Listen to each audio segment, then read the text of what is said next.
Hi guys, welcome to Behind the Set List, and today we are joined with Calva Louise. I'm Jess. I'm Alison. And I'm Ben. Cool. So just be asking you guys a quick few questions about the band. And yeah, so first of all, how are you guys? Because you've just got off the tour with Stray from the Path. So how has everything been since that tour? Great. Yeah, Yeah. it's been pretty good. I mean, we've all had the post-tour cold, I think, Mm, but usually happens after a tour once you slow down and you kind of like let it hit you. So we've just had that, got over that, rest up, and we've started practicing again. nice. It makes it worse since it was like a winter tour. I feel like everyone's been ill. Well, yes. Yeah. Yeah, you can feel the difference. You Yeah. can absolutely. We were like trying. I also make something called potion, which is ginger, garlic, turmeric, cayenne pepper, Oh my God. pepper, orange, a lot of things. And honestly, we were hanging on to it. This was like the I started doing it. I do that for us on tour as a way to kind of help just being healthy. And then It as helps. the tour, It really it helps. does help. Yeah. And like as the tour progressed, I started making more and more because everybody wanted some. So at the end, I was doing some for yes, for all the all the bands. bands. Everybody was asking for some. He was going with a train. Yeah, I had to trade loads of drinks and stuff. It was funny. We've got like a little suitcase, like a tiny little travel suitcase with like a blender, a sieve, and like stuff like that for making it. So yeah, it's great. You're prepared? I love yeah. it. It's good that it works at least. Yeah. The first question is, what's the story behind the band name? Oh, you can tell All that one. right, yeah. So the band names comes from a play that was written by a French Romanian playwright. It's called The Bold Soprano, and in Spanish it's called La Cantante Calva, because Calva in Spanish is bold, and it's a play about like absurdity and like lack of communication and how like communication is a problem and people are speaking to each other, not knowing that they actually, you know each other more than well, and then they just figure that out. Um, and that reminded us basically when we started the band, none of us had the same mother tongue. Mhm. So I didn't speak English, Jess spoke English, but not as well as now. And then I spoke Only spoke English. English. So we couldn't understand each other very well. And so being in the practice room, trying to play together and, like come up with like, oh yeah, let's try this part, let's try this. It was always just crazy, communication exercise, but it was funny, and that kind of reminded us of that play. So that's what Calva, and then Louise is the main character behind the story that spans the entire band project, essentially. Mm. Yeah, Yeah, that's roughly it. love that. I just find it interesting that none of you like spoke the same language when you first met. How was that? Like, how did you find that at the start? It was pretty interesting. We developed Like, telepathic. yeah. So like when I met Jess and Elazon, like Jess spoke English. So I was speaking with you mainly first. Elazon and I couldn't understand each other, so it was very much a smile and wave type sitch, you know. Mm. Um, yeah, I think I didn't know the first time I met you, I didn't know that you didn't speak English. You thought it was just So I rude. was just like, yeah, I was like, hey man, how's it going? Like, and then shake your hand or whatever, and you just like smiled at me, like, yeah. Yeah. Yeah, so you But guys have been releasing music for a while now. You've got a few albums. So what is the biggest lesson the music industry has taught you so far? Oof. Oh, the biggest lesson.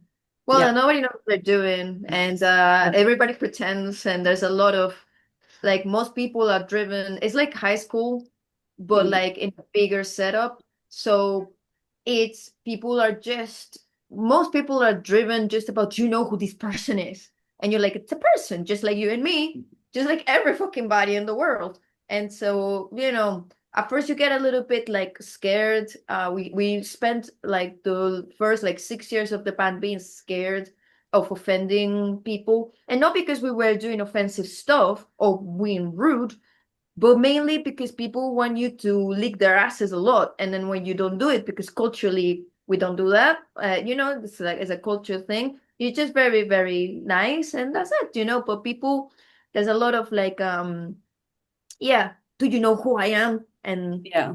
when you're like, dude, I do, but like we're And what? no, but you respect everyone, and there's a discrepancy of respecting people, which everybody should have 100% of everybody's respect. It should be that way to me. Not that you have to gain respect, but to me, you should respect a human right.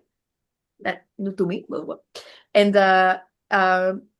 little by little, you learn that. Oh, just like when you're a teenager and then you think adults have it put together, and then you grow up and realize that most adults aren't adults.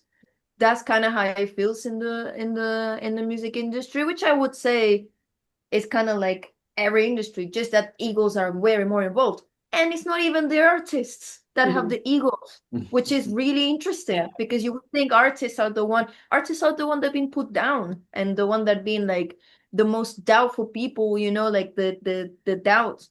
And it was very interesting to see how, in the end, I'm like, we're all gonna fucking die. So Exactly. Do you see a difference from when you first started to like where you are now in people when it comes to the industry?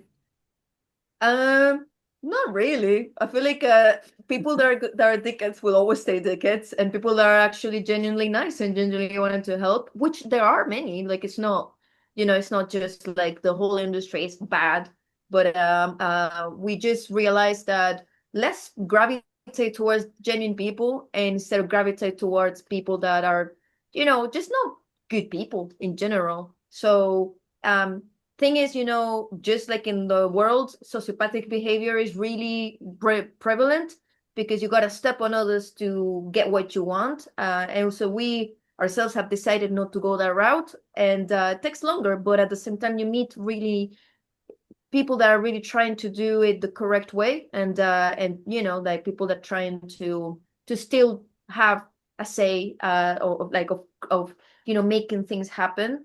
And that's the change we've seen, like in terms of teams, and instead of, we have good management that understand us as humans, and as artists, and well, most of all, like human, somebody does something bad to you as a person, then you're like, not gonna be like, but you don't know who this person is. It's like, yeah, it's still a shitty thing. And when you surround yourself with a team of management and stuff that are like, pragmatic and understanding, and like, well, we live in this society, but at the same time, understanding that everybody deserves respect. That's the biggest thing. Like, we're not afraid too much. We're more afraid before, and now we're a bit kind of like not afraid of not having what the industry considers success. No, Yeah. wait, the opposite. The industry considers success. I feel like, yeah, like you're right. Like in all walks of life, you're gonna find good and bad people. And I feel like we like throughout the course of our band, we've gotten better at recognizing the good people and like making the decision to stick with them. And also we met some because at the start we didn't know anybody. And so you're going through like, okay, let's try, and it works out, it doesn't work out.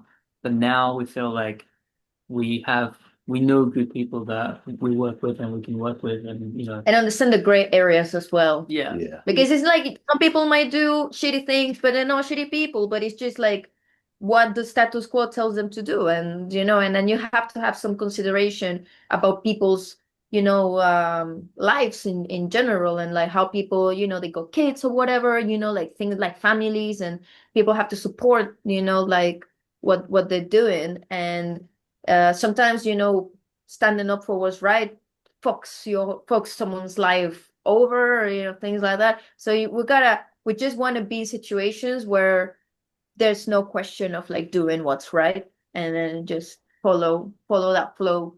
And I guess people gravitate, like, when you're not part of something, you don't gravitate towards that. And when you decide to be, build your, I don't know, gravitational, like Your own energy. your energy, so you meet like the right people, and That's what one of the biggest lessons we've learned, which is not just music related, it's more like human related. Yeah. Yeah. Yeah. So do you feel like you're in a good place now with it all? And because you've had some good opportunities recently, especially this year, it's been a great year with touring and stuff. So Oh yeah, no, absolutely. yeah. I think everything is not like perfect in terms Yeah. of, life is still like really challenging for everyone. But we've had, we see things. Yeah, we love our team. Like Yeah. we've got our sound engineer, Tom. Oh, He's yeah, just the best the best. guy ever. Yeah. The loveliest guy, and great at what he Like does. everybody's And got each other's backs. yeah, that's exactly it. That's the vibe. It's like we all look out for each other. And when you're on the road, that's challenging enough as it is. But when you've got good people around you who like you love and care about and who have got your backs and you've got their backs, it makes the whole thing so much more enjoyable and easier. Yeah. Yeah. Collect. Next one is, if your newest album had a scent, what would it smell like? Like, what would the vibe be? Bit of a different question. Like a fragrance scent, like Yeah. a Yeah. smell. Mhm. Well, I will say Arepas. Arepas. arepas, yeah, arepa scent. Yeah, freshly cooked, baked or fried arepas. With or yeah, arepas is the best one. Yeah. Yeah, I think that's maybe a little bit of spice, a little bit of hickory, you know. Yeah. I love that. The album came out in July, Yeah. around 2000 trees. How has the rest of the year been so far since the album? How have you found the reaction to it? Great. Yeah. Yeah, This is It's been really very heartfelt. Mhm. And well, after the album came out, we went to do our first ever headline tour in the US in September. Yeah. So that was fantastic for us. It was really like a highlight because we met so many people who actually, resonate with the music, with the album. And we didn't know what to expect. And everywhere we went, we had an amazing time. The audience was singing along every day, every night.